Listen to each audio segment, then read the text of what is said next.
but the wind is incredibly intense, the strongest wind that I've ever experienced. But we just wanted you to know everything on the causeway appears to be okay except the possibility of wind damage.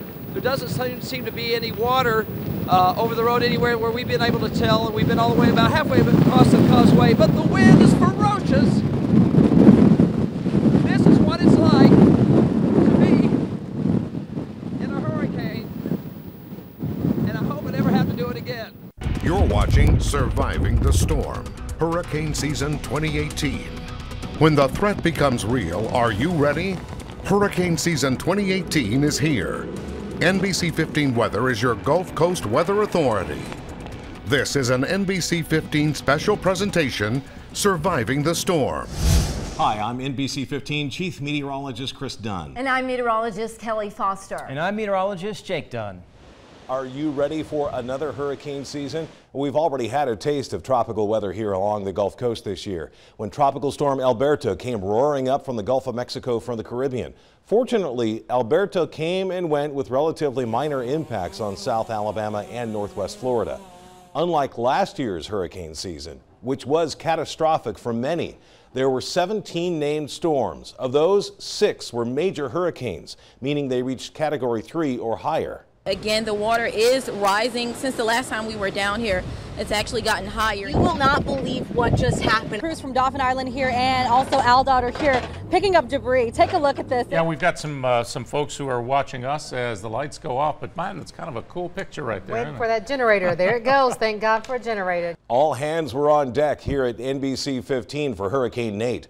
Our protocol is to stay on air non-stop through the entire storm to make sure that you and your family have all the information you need during a dangerous weather situation. Exactly how we kept you safe during Nate.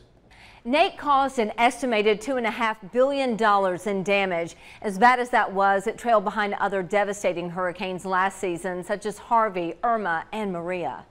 First up, Harvey. It sparked up mid-August as a tropical storm east of the Lesser Antilles. After tracking across the Yucatan Peninsula, it tore into Texas as a Cat 4, moving inland between Port Aransas and Port O'Connor. Harvey then halted, with rain bands spiraling in over the same areas, causing historic flooding in Houston. First Cat 4 there since Hurricane Carla hit in 1961. Irma intensified next, sustained winds at one point up to 185 miles per hour, tying 3 other storms for the second strongest max winds of all time for an Atlantic hurricane. It took a tremendous toll on Barbuda, St. Martin, and the Virgin Islands. The trajectory then turned north across the Florida Keys, causing major damage and power outages. And then Maria. It matured quick from a tropical wave, making landfall as a strong Category 4 to Puerto Rico. Damage to Puerto Rico catastrophic, leaving 3.4 million residents without power. Many structures leveled while floodwaters trapped thousands of citizens. Then our slice of the Gulf Coast was nuisanced with Nate as it churned in our backyard. The Bankhead Tunnel closed. So did the Port of Mobile. The Carnival Fantasy cruise ship did not make its scheduled call. A dozen Mississippi casinos shut down as Nate neared land, and several casinos had parking lots and entrance areas underwater. After Nate's first landfall as a Cat 1 storm near the mouth of the Mississippi River in southeast Louisiana, its second and final landfall occurred as a Cat 1 near Biloxi, Mississippi. We finally closed the books on this hyperactive season November 30th. Starting this year, we have some new ways to track storms and to better help us forecast where a hurricane may be heading. One of those tools is the Barron Hurricane Index, or simply BHI. It shows us areas of tropical storms that would form and become stronger. It also shows us conditions that may cause a hurricane to weaken or dissipate. Now, it's exclusive to NBC 15, which means you'll only see it here this hurricane season. The forecasts have been getting more and more accurate, and we have the numbers to prove it. Every year, the National Hurricane Center takes a look back to see how close their forecast hits the mark. For example, the 3-day forecast position was off by about 300 miles in 1990. But just last year, the average 3-day forecast was off by less than 100 miles. The 4- and 5-day forecast, which began in 2001, have also shown dramatic improvement over the 16 season they've been in use. And those updated accuracy figures are actually used in making the forecast cone you see on TV. We often refer to it as the cone of uncertainty because no forecast is ever set in stone. Specialists at the Hurricane Center use a 5-year average error for each time period to determine how wide the cone will be. The average error increases with time, and that's why the cone gets wider the farther out it goes. But because the forecasts are getting better, that cone is getting skinny. And when that cone gets close to us and it becomes likely that our area will be affected by a tropical storm or hurricane, it's the National Hurricane Center that issues watches and warnings. Now, a watch goes up when tropical storm or hurricane conditions are expected within 48 hours. That gives us 2 days lead time to prepare.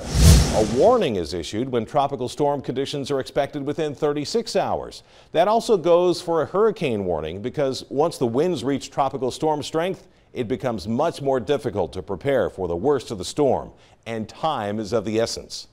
And well, aside from the obvious threat of tropical weather, we actually have it pretty good here along the Gulf Coast. That's right. Life is great. Temperatures are nice and comfortable. We've got our gorgeous beaches, but during this time of the year, we are typically under the threat of a tropical system lurking in our backyard. Yeah, tropical storm or hurricane, and as we've seen time and time again, it's not just for the residents right on the coast. These systems can impact people as far inland as Evergreen, Saraland, up to Chatham and what have you. That's right, and as we all know, it only takes one. Right now, Baldwin County is the undisputed king of growth, outpacing the rest of the state. In fact, Baldwin County's growth from 2010 to 2017 is estimated at 16.5%. That's an increase of 30,000 people. It's an astonishing and challenging problem to have. In a dangerous storm situation, it could mean congestion and gridlock traffic. If an evacuation is ordered, the Alabama Department of Transportation has a plan to get as many people away from the coast as possible. In short order, it's called contraflow, where all lanes of I-65 will be northbound only. It starts from the intersection off State Route 225 in northern Baldwin County, running all the way through Montgomery. It won't happen with every hurricane, but when the plan is put into place, we'll let you know here on NBC 15 News. One of the things you may have to leave behind is your boat. I know many of us along the Gulf Coast have boats, and if you do, here are some things to consider. If you can pull your boat out of the water, do it. There are a number of local marinas and indoor boat storage facilities that offer excellent protection against a storm, but they can be pricey and may be filled up. If indoor storage is not an option, try to find a secure location on high ground, well above the projected storm surge. And if you plan on leaving your boat in the water, double up on all mooring lines and make sure the batteries are fully charged so the automatic bilge pumps will be able to run for the duration of the storm. Humans aren't the only ones who need to have a plan. Your pet should be storm ready as well. Here are some things you can do before a hurricane threatens. Make sure your pet is vaccinated. If you're boarding your pet, you will need proof of current vaccinations. Figure work out where your pet will stay before you need to leave. Then work their drop off into your evacuation route. Snap a new pic of your pet in case they get lost, and make sure their collar has up-to-date contact information. Prepare an emergency kit with a pet carrier, identification, shot records, food and water, medications, collar, and a leash. If you don't feel safe riding out the storm in your home, there are shelters that will open their doors for people in need. When severe weather strikes, no one is safe. Safe rooms and storm shelters in Satsuma, Saraland, and Chickasaw offer people peace of mind. So they elected to build these shelters in outlying areas so those individuals who could not travel to other places would still have a safe place to shelter. Satsuma Mayor Tom Williams says their shelter was built shortly after Hurricane Katrina. Federal funding allowed them to develop a building with 18-inch thick walls and windows that can sustain 200-mile-per-hour winds. This building is also a community center. It's open to the public anytime there is a severe weather warning. Shelters are also located outside of the city of Mobile to provide people who live in the rural communities a safe place to stay and wait out the storm. If you were ordered to evacuate or just don't feel safe staying in the area, here are some things you should consider doing ahead of time to be well prepared.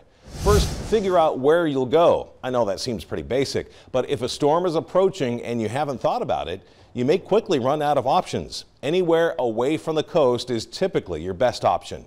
Next, top off your vehicle's gas tank as early as you can because gas stations may be closed and unable to pump gas during power outages. Same with your ATMs at your local bank, so get as much cash as you think you'll need while you can. If you take any medications, make sure you have at least a 7-day supply. Leave early enough to avoid being trapped by severe weather and follow recommended evacuation routes. Do not take shortcuts. They may be blocked.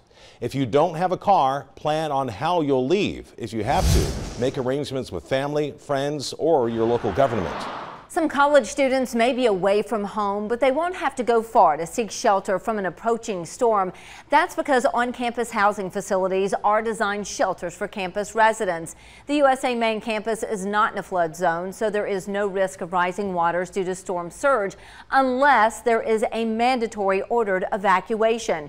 The university does not recommend that students, faculty, or staff evacuate except under the most severe conditions due to dangers on the road. Spring Hill College and the University of Mobile also have emergency management plans. We've posted all 3 of the university's plans on our website, mynbc15.com. When it comes to making a forecast, it's a team effort. From our NBC 15 weather team to those who fly into the heart of the storm, the Air Force Reserve hurricane hunters based right here on the Gulf Coast.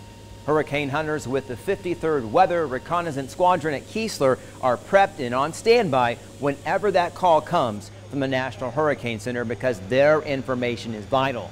While we all want storms to stay away, the hurricane hunters say flying and investigating a storm is an experience like no other. The ability to drop songs in the eye wall. And that has provided a wealth of data for the Hurricane Center for researchers to better predict what's going to happen, the intensity of storms. And that's been some of the major innovations in the last 10 to 15 years. For some, it's almost an overlooked aspect of storms on the Gulf Coast, and for us, the most dangerous. We're talking about rip currents. So what exactly is a rip current, and what should you do if you get caught up in one? All right, checklist. I've got the dog, I've got my 6-pack. I think I'm ready to go to the storm shelter. Maybe not. Most shelters don't allow animals and alcohol, and also if you have firearms, leave those at home.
Surviving the storm.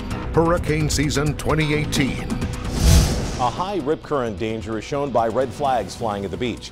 That means the surf is dangerous for all levels of swimmers. So always follow the advice of local beach patrol and lifeguards. Along the Gulf Coast, rip currents kill more people than lightning, tornadoes, and hurricanes combined. In March, teen hero Javon Lemke drowned while saving his parents from a rip current at Fort Morgan. His body was never recovered. If you ever get caught in a rip current, don't try to swim against it. You'll just tire yourself out. Instead, let it carry you out or swim parallel to the beach to try to get out of the fast-moving water. Once you get clear of the strong current, you can make your way back into the beach. Just be smart about it. There's a lot of fun that you can do out there in the surf if you just don't go out too far. And if you've ever been caught in a rip current, it's actually a pretty scary thing because you feel helpless. Right, and in terms of weather dangers, it's kind of the forgotten one. We always talk about the dangers of lightning, wind, and flooding, but actually rip currents can be one of the most deadly weather phenomenons. And it actually is here on our slice of the Gulf Coast in between Mobile and Destin. Of course, here at NBC 15, we're leading the charge, trying to get awareness out there. As a former lifeguard, I can tell you even the most experienced swimmers can't fight that current. If a storm approaches the coast, one of the biggest dangers we face is storm surge flooding. So what exactly is storm surge and why is it so dangerous? We can see the winds of a hurricane swirling around the center of the storm. As it approaches land, that wind pushes the water towards shore. The worst storm surge is to the right of the eye because all the wind is blowing onshore, piling up that water. The National Hurricane Center has now made high-resolution interactive maps available that show areas of potential flooding from storm surge.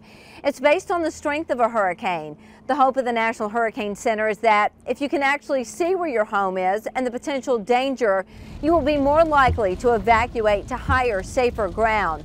The Hurricane Center will now also issue storm surge watches and warnings along with a map specific to each storm. Low-lying areas near the coast can easily be flooded by the rapid rise in water levels, which can be made worse during times of high tide and wave action from the stormy conditions. For many, recovery efforts from Hurricane Katrina are still a reality. Up next, an exclusive look into a Gulf Coast business and its struggle to get back on its feet. Hey, hon. Yeah, I know there's a storm coming, but it's such a hassle to get the boat out of the water. Tonight, I think I'm just going to leave it. Oh, no, don't be this boat owner. If you own a boat and you don't want your boat battered or washed away, you need an effective plan fit for your boat type. Time is now. Waiting too long traps your boat at its present location and it can be washed away. Boats are typically more susceptible to high winds than cars because they're lighter.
You're watching Surviving the Storm, Hurricane Season 2018.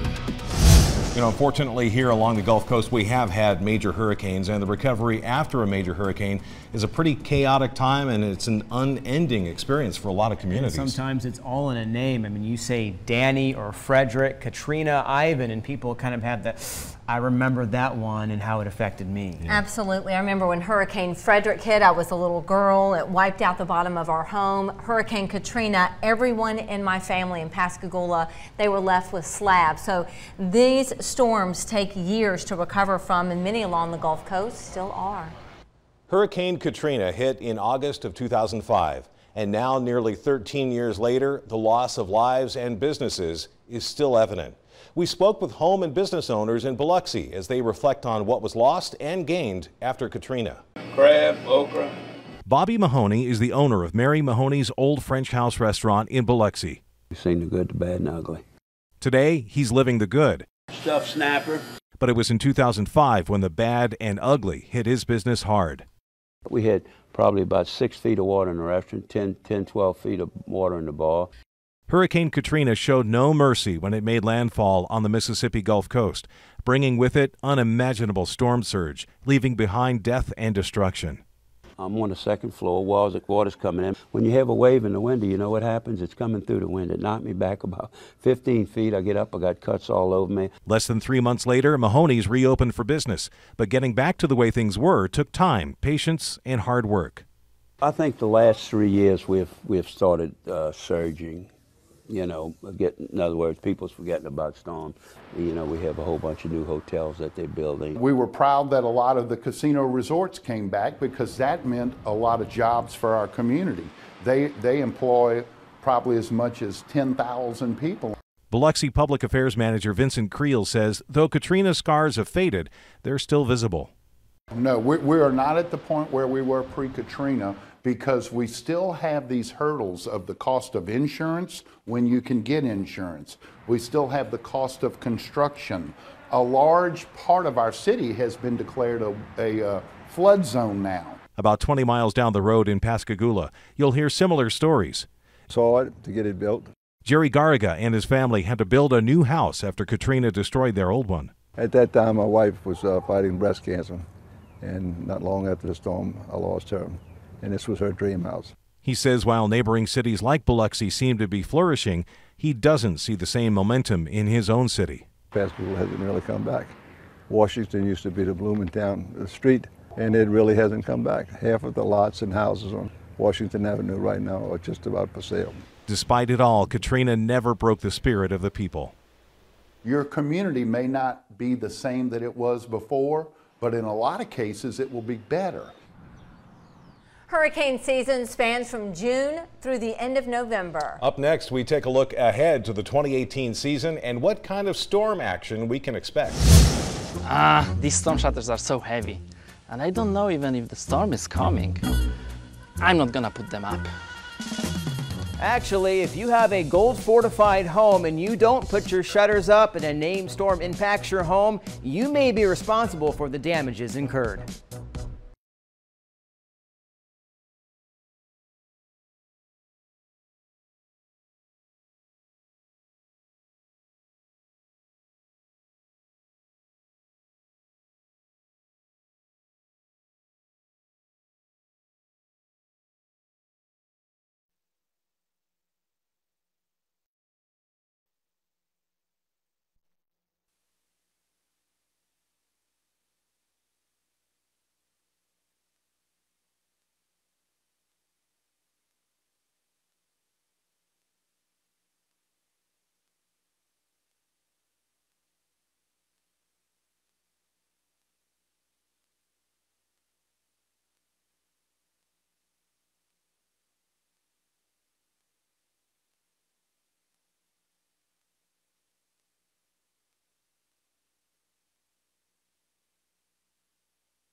You're watching Surviving the Storm, Hurricane Season 2018.